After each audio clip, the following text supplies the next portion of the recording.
네, 이용수 할머니가 오늘 25일 기자회견을 예고하고 있습니다. 이에 앞서서 지난 19일 윤미향 당선인과 만났다라는 보도가 있었습니다. 화해 제스처인가 싶었는데 그게 아니었습니다. 사건 내막을 조금 더 들여다보겠습니다. 최은미 기자, 먼저 지난 19일 날 윤미향 당선인이 이용수 할머니가 묵고 있는 대구의 한 호텔을 찾아갔죠, 밤늦게.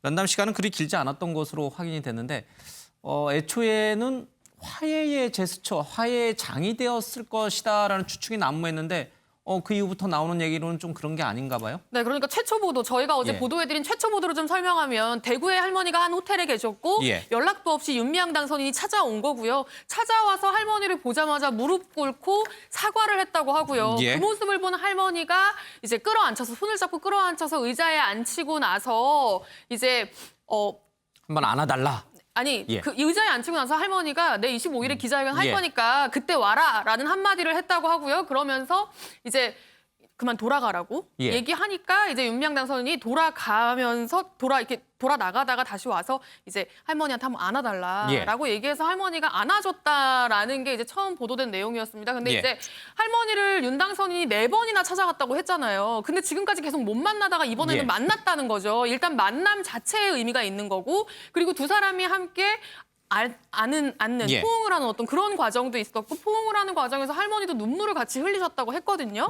그러니까 이제 그 과정을 비춰봤을 때 할머니가 뭔가 좀 마음이 누그러지신 거 아니냐. 뭔가 좀 이제 윤 당선인을 좀 안쓰럽게 보면서 이 상황을 좀 할머니도 마무리 짓고 싶은 마음이 좀 있는 거 아니냐라는 거에서 시작해서 이제 그 추측이 용서하셨다까지 가게 된 거죠. 근데 이제 마치 용서하셨다는 내용까지 이제 용서하신 것처럼 보도가 되니까 할머니가 그 기사를 보고 화가 나서 직접 나서서 기자들과 다른 기자들과 인터뷰를 하기 시작한 겁니다. 그래서 구체적으로 할머니가 뭐라고 얘기하셨냐면요. 갑자기 찾아왔고 무릎을 꿇길래 내가 일으켜준 것뿐이다. 너무 그리고, 안쓰러워서. 네, 그리고 안아달라고 하길래 안아준 것뿐이다. 뭐 30년 알고 지냈는데 얼마나 좀 딱해 보이긴 했다. 그러면서 내가 기자회견장에 오라고 한 거는 이제 우리 둘이 극적으로 화해하는 모습을 보여주려고 한 게 아니라, 뭐라고 표현하셨냐면 굉장히 적나라하게 말씀하셨는데요. 배신자와 배신당한 사람이 같은 자리에 있어야 옳고 그름을 밝힐 수 있기 때문이라는 표현까지 썼습니다. 그러니까 마치 삼자 대면 하듯이 갑론을박하지 말고, 내가 말하면 네가 반박하고 뭐 이런 식으로 하지 말고 한 자리에서 다 까놓고 한번 얘기해보자라는 취지로 기자회견에 오라고 말씀을 하셨다는 거예요. 그러니까 같은 상황이지만 지금 양측의 입장이 전혀 다른 겁니다. 그러니까 어제는 약간 윤 당선인 측의 입장인 것처럼 이제 보도가 나갔다면 이제 할머니가 그걸 전면 반박을 하고 자기 생각을 지금 이야기를 하신 거고요. 어쨌든 결론적으로 할머니는 용서를 하지 않으신 거고, 25일에 명명백백 윤 당선인 옆에 있는 상황에서 명명백백 다 다시 따져보겠다라는 입장을 지금 밝히고 계신 겁니다. 그러니까 만났다, 눈물을 흘렸다, 안아줬다. 딱 이런 맥락들만 얘기만 딱 들어보면은 화해가 됐구나라고 이제 생각할 수 있는데, 그 배경 전체적인 맥락을 다시 한번 이렇게 들여다보면은 전혀 그 방향이 아니었다. 그렇죠. 그 사실 자체는 사실이지만 그 상황을 대하는 두 사람의 생각은 전혀 달랐던 거죠. 경향신문이 최초 보도를 했고 그 뒤를 이어서 이제 한겨레가 보도했고 다른 신문들도 이용수 할머니의 얘기를 들으면서 이제 방금 최은미 기자가 얘기한 대로 화해의 장이라기보다는 오히려 더 갈등이 커진 그런 만남이었다라는 것이 확인이 됐는데, 글쎄요, 윤경호 의원님. 최초에 이 언론들이 모두 접촉을 할 때 이용수 할머니를 접촉하기보다는 그 자리에 있었던 제3자, 그러니까 A씨라고 불리는 그 제3자를 접촉해서 이 내용들을 들었을 텐데 글쎄요, 취재가 부실했을까요? 이렇게 완전히 극과 극의 기사가 나와 버렸어요. 이용수 할머니가 25일에 기자회견을 하겠다고 일단 공표를 했으니까 본인의 얘기를 들어보는 게 지금은 가장 중요하고요. 방금 우리 기자도 얘기했고 앵커도 화해라는 표현을 썼는데, 이용수 할머니와 윤미향 당선인이 그러면 어떤 갈등이 있는 건지, 그러니까 얘기한 대로 30년간 활동과 운동을 쭉 같이 해온 사이인데 금전적인 뭐 배분에 있어서의 갈등인지 아니면 다른 감정의 골이 있는 건지, 아니면 윤미향 당선자가 민주당 쪽에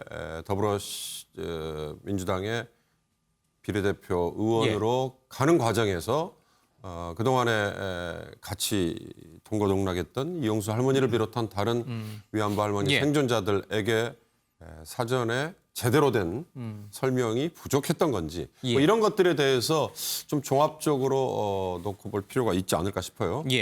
이번 사태는 이제 여러 가지 좀 나눠서 봐야 될 텐데 우선 뭐 지금 중요한 건 이용수 할머니와 윤미향 당선자를 포함한 지금 정의기억연대의 활동을 주로 한 분들 간에 어찌 보면 갈등 이게 왜 불거졌는지 이 부분이 우선 규명이 돼야 되고요. 두 번째는 이제 검찰이 수사에 들어가고 압수수색도 하고 있습니다만 회계 처리가 과연 정당하게 됐는지 투명하게 됐는지 그 대목에서 부정한 대목은 없는지 불투명한 대목은 없는지 이 둘로 좀 나눠서 볼 필요가 있을 것 같습니다. 알겠습니다.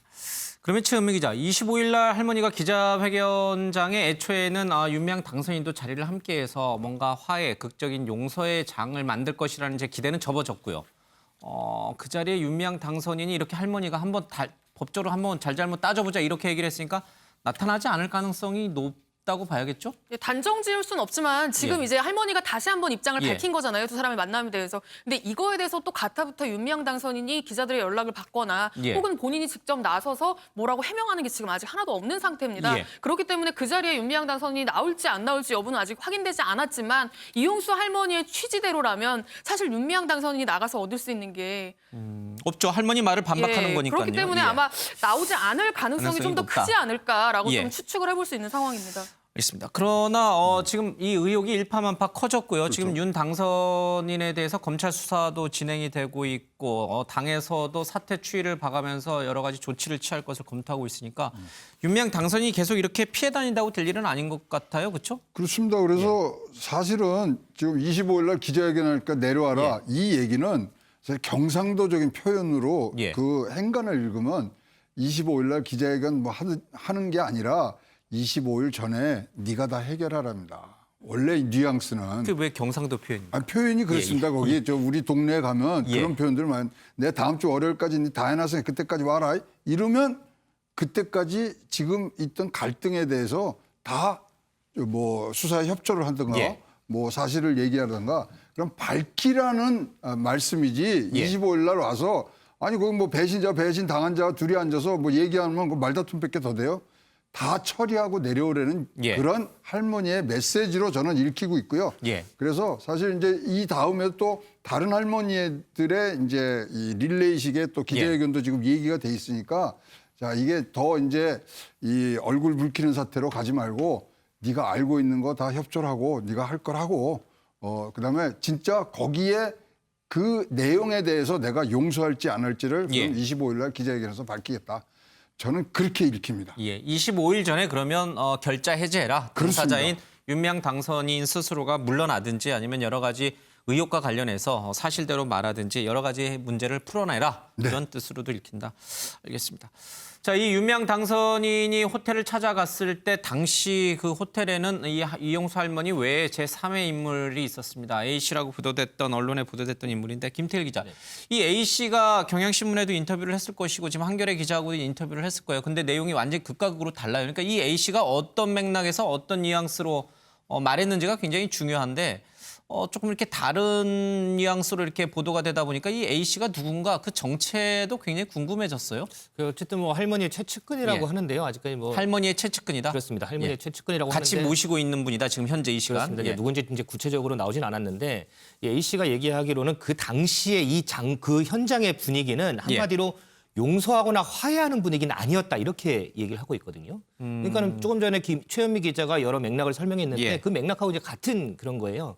어쨌든 윤미향 당선인은 할머니를 찾아갔고 거기 할머니를 보자마자 울음이 나왔고 사죄를 했고 하지만 할머니는 측은한 마음에 안아줬을 뿐 용서할 마음은 없었고 그렇기 때문에 그 자리가 사전에 이제 그 용서를 하거나 화해하는 자리는 아니었다고 하고요. 그리고 이제 갑자기 윤미향 당선인과 이용수 할머니가 갑자기 만나게 되면서 여러 가지 추측들이 막 나오잖아요. 그 중에 하나가 가운데서 중간에서 청와대가 두 사람이 만남을 중재한 거 아니냐 이런 추측들도 좀 나오고 청와대 있거든요. 중재설이 나왔습니다. 그렇습니다. 그에 대해서 이 측근은 청와대가 우리한테 얘기도 하지 않고 사람을 보냈겠느냐. 그런 건 절대 아니다. 이렇게 지금 부인하고 있는 상황입니다. 청와대나 민주당 쪽에서 중재했을 것이다라는 추측들이 있었지만 사실이 아니다. 그렇습니다. 이 A씨가 누군지는 뭐 아직 정체는 밝혀지지 않았고요. 그렇습니다. 알겠습니다.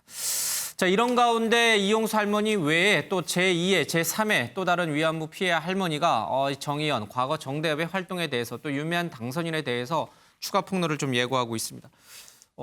이게 꼬리에 꼬리를 무는 식으로 계속 나오네요. 네, 그렇습니다. 이 이주성, 우리나라에 일제강제동원 희생자 유가족 협동조합이라는 단체가 있습니다. 또 다른 단체군요. 예, 그렇습니다. 그러니까 일제 피해를 본 희생자들의 유가족이 협동조합을 만든 건데요. 이 조합에서 활동하고 있는 이 할머니의 자녀라고 하고요. 예. 이 이주성 이 협동조합 이사장이 할머니 한 분과 이야기를 나눴고 할머니께서도 회견을 하겠다고 예. 이야기를 한 상황이다라면서 할머니와 할머니의 자녀, 자신들의 협회에 이제 회원으로 있는 할머니와 할머니의 자녀가 함께 나와서 이 서울 모처에서 예. 조만간 날짜와 장소를 못 박지는 않았고요. 서울 모처에서 조만간 할머니가 입장문을 발표하는 형식으로 기자회견을 할 예정이다라고 예. 밝혔고요. 내용은 이제 그동안 쌓였던 어떤 문제들, 특히 뭐 금전적인 지원 문제들, 뭐 예. 이런 부분들에 대해서 뭔가 서운했던 점이라든지 뭐 문제가 있다고 생각했던 부분들이라든지 예. 이런 부분들을 이제 만천하에 기자회견 형식으로 밝힐 예정이다라고 예고를 예. 한 상황입니다.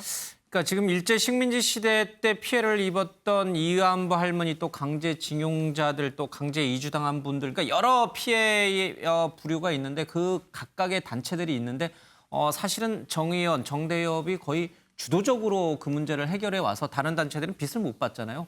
이런 가려졌던 단체들이 이제 막 목소리를 내기 시작하는 건가요? 그러니까 약간 이것을 좀 다른 각도에서도 좀 봐야 되는 건가요? 어떻게 봐야 돼요? 그러니까는 지금 이제 문제가 처음 불거지고 윤당선이 지목했던 배후 있지 않습니까? 예. 최용상 대표라고. 이제 최용상 대표 같은 경우도 일제 강제징용 징용 피해자. 피해자이기도 하고 예. 이제 막 윤미향 당선인과 함께 이번에 더불어시민당 비례대표에 예. 들어가냐 못 들어가냐를 했었던 사람 중에 예. 한 명이고요. 그러니까 아마 이제 이 부분에 대해서 윤미향 당선인 측에 있는 분들은 이 이주성 이사장 같은 예. 경우도 이제 뭔가 이 지금 그 정의연에 가려서 빛을 예. 못 보던 다른 단체들이 그러니까 이제 시민단체 간의 갈등 구도. 예, 그렇죠. 이제 윤미향 당선인을 공격하기 위해서 예. 최용상 대표가 한번 나섰고 이영수 할머니를 앞세워서 한번 나섰고 그리고 예. 이주상 이사장도 또 다른 할머니를 앞세워서 또 나서는 거 아니냐라고 이제 좀 보는 시각도 있기는 한데요. 예. 그걸 이제 뭐 그렇게 음모론적인 시각으로 보자면 사실 끝이 없기 때문에 저희가 그 부분에 대해서 어디까지 뭐 추정을 예. 하고 단정을 짓고 하기는 조금 어려울 것 같지만